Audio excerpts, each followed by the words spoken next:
Hi friends, welcome. Bharathi Kannamma அடுத்த வாரத்தில் வரக்கூடிய இன்ட்ரெஸ்டிங்கான வீடியோ தான் பார்க்க போகிறோம். வீடியோவை பார்க்குறதுக்கு முன்னாடி நம்ம சேனலை இதுதான் ஃபர்ஸ்ட் டைம் பார்க்குறீங்கன்னா சேனலுக்கு சப்ஸ்கிரைப் பண்ணிவிட்டு பெல் ஐக்கானை கிளிக் பண்ணிக்கோங்க.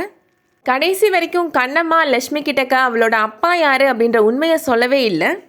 ஹேமா பாரதியோட கிளினிக்கு போகிறாங்க. பாரதி கிட்டக்க பேசுகிறாங்க. நீங்கள் இன்னொரு கல்யாணம் பண்ணிக்கோங்க டேடி அப்படின்னு சொல்கிறாங்க. நீங்கள் வேறு கல்யாணம் பண்ணிக்கிட்டீங்க அப்படின்னா எனக்கு புதுசாக ஒரு அம்மா கிடைப்பாங்கல்ல அப்படின்னு சொல்கிறாங்க. ஹேமா, உனக்கு உன்னோட அம்மா ஞாபகம் வந்துருச்சா அப்படின்னு கேட்குறாரு பாரதி. இல்லை டேடி, நான் எனக்காக சொல்லலை, என்னை பார்த்துக்கிறதுக்கு நிறைய பேர் இருக்கிறாங்க. வீட்டில் பாட்டி, தாத்தா, சித்தி, சித்தப்பா எல்லாருமே என்னை நல்லா பார்த்துப்பாங்க. நான் ஸ்கூலுக்கு போனேன் அப்படின்னா சமையல் அம்மா, லக்ஷ்மி எல்லாருமே என்னை பார்த்துக்கிறாங்க. ஆனால் உங்களை பார்த்துக்கிறதுக்கு தான் யாருமே இல்லை டேடி அப்படின்னு சொல்கிறாங்க. நீ சின்ன பொண்ணு ஹேமா, அப்பா மேலே இருக்கிற பாசத்தில் இப்படிலாம் யோசிக்கிற.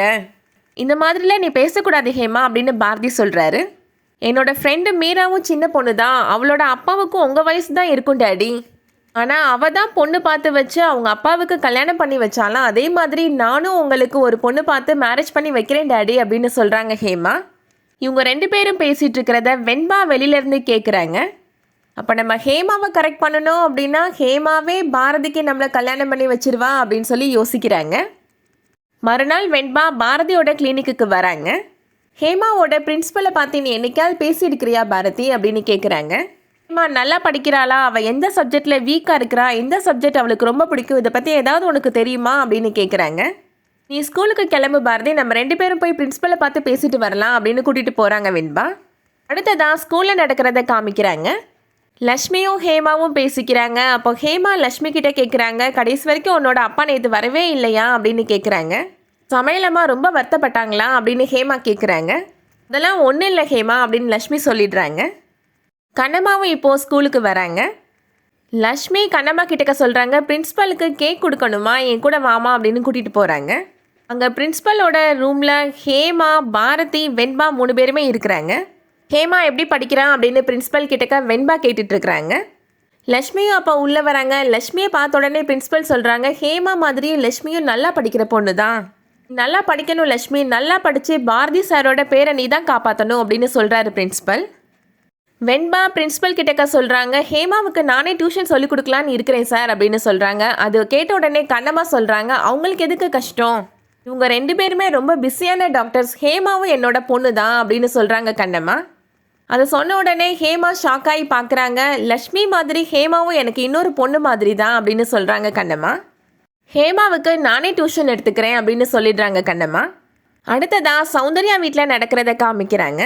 ஹேமா பாப்பா சௌந்தர்யா கிட்டேயும் வேணுக்கிட்டேயும் சொல்கிறாங்க, என்னோட அப்பா கிட்டக்க நான் என்ன சொன்னேன்னு தெரியுமா பாட்டி அப்படின்னு கேட்குறாங்க. எங்கள் அப்பாவுக்கு நான் இன்னொரு கல்யாணம் பண்ணி வைக்க போகிறேன் பாட்டி அப்படின்னு சொல்கிறாங்க. அதுவும் எனக்கு பிடிச்ச மாதிரி பொண்ணாக பார்த்து நானே கல்யாணம் பண்ணி வைக்க போகிறேன் அப்படின்னு சொல்கிறாங்க. அவங்க சொல்கிறத கேட்ட உடனே வேணு சௌந்தர்யா 2 பேருமே அதிர்ச்சி ஆகுறாங்க. அடுத்ததான் லக்ஷ்மியோட ஃப்ரெண்டோட அம்மாவை பார்க்குறாங்க. அவங்க எஸ்ஐயாக இருக்கிறாங்க. அவங்கள பார்த்த உடனே லக்ஷ்மி, என்னோட அப்பாவை நீங்கள் தான் கண்டுபிடிச்சி கொடுக்கணும் அப்படின்னு சொல்கிறாங்க. உன் அப்பாவை காணுமா, எப்போ இருந்து காணுமா அப்படின்னு சொல்லி கேட்குறாங்க அந்த போலீஸ்.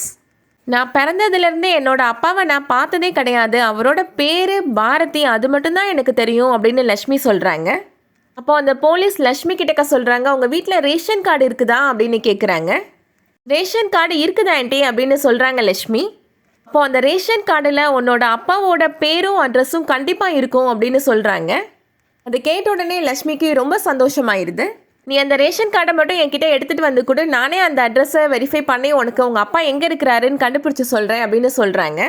ரொம்ப தேங்க்ஸ் ஆண்டி அப்படின்னு சொல்லிட்டு லக்ஷ்மி ரொம்ப சந்தோஷப்படுறாங்க. இப்போ அப்பாவை கண்டிப்பாக கண்டுபிடிச்சிடலாம் அப்படின்னு நினச்சி லக்ஷ்மி ரொம்ப சந்தோஷப்படுறாங்க. அதோட இந்த எபிசோட் முடியுது. இந்த வீடியோ உங்களுக்கு பிடிச்சிருந்துச்சுன்னா லைக் பண்ணிக்கோங்க. சீரியல் அப்டேட்ஸ்க்கு நம்ம சேனலை சப்ஸ்கிரைப் பண்ணிக்கோங்க. தேங்க்ஸ் ஃபார் வாட்சிங்.